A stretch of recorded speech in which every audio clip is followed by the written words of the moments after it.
L'éclipse solaire karmique se produit dans le signe de la Balance et active les thèmes de l'équilibre, de l'harmonie et de la justice à tous les niveaux, des relations familiales et sociétales aux relations entre États.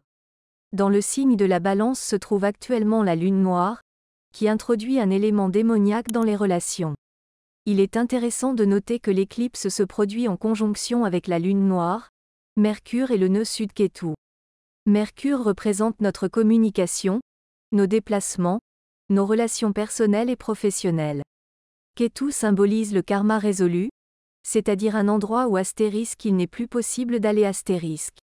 La lune noire entraîne une obsession des relations ratées, créant une tâche négative, surtout visible dans une interminable série de conflits.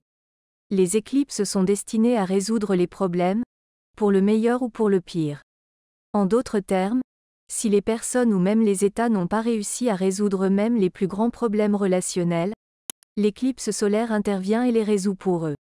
Un Mercure brûlé, directement impliqué dans le scénario de l'éclipse, indique l'effondrement du style habituel des relations et des connexions, ainsi que l'émergence de thèmes et de questions très douloureuses pour chacun de nous. À ce moment-là, la tension et l'obscurcissement dans la vie concerneront les thèmes de la haine, des tentations et des vices, ainsi que de l'hostilité, de la trahison et de la tromperie. Toutes les éclipses ont un second acte, comme dans une pièce de théâtre. Ainsi, dans les semaines et les mois à venir, quelque chose de dégoûtant et caché, enveloppé de mystère, émergera à la lumière, révélant toute sa laideur. Pendant cette éclipse, il est particulièrement important de protéger les relations qui vous sont chères et de savoir préserver votre vie privée des interventions malveillantes.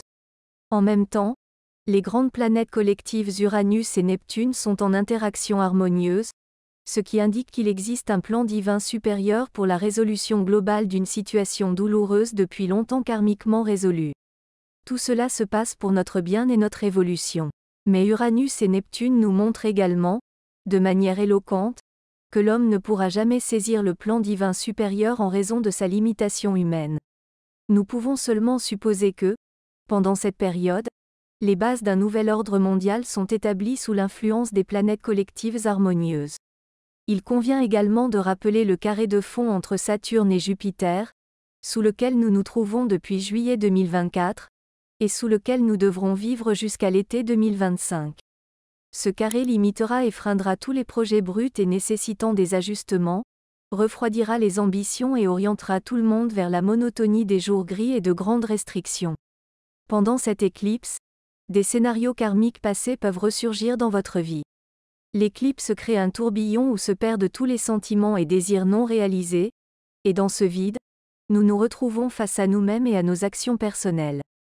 Des actes perfides et indignes peuvent être commis par des proches ou des membres de la famille à votre égard.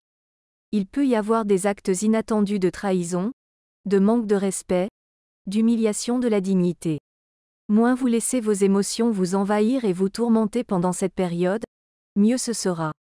À ce moment-là, des programmes de changement de scénario de vie et de libération des programmes négatifs personnels du passé peuvent s'activer, si vous parvenez à vous orienter correctement vers le renouvellement de votre attitude envers la vie, vos relations et vous-même.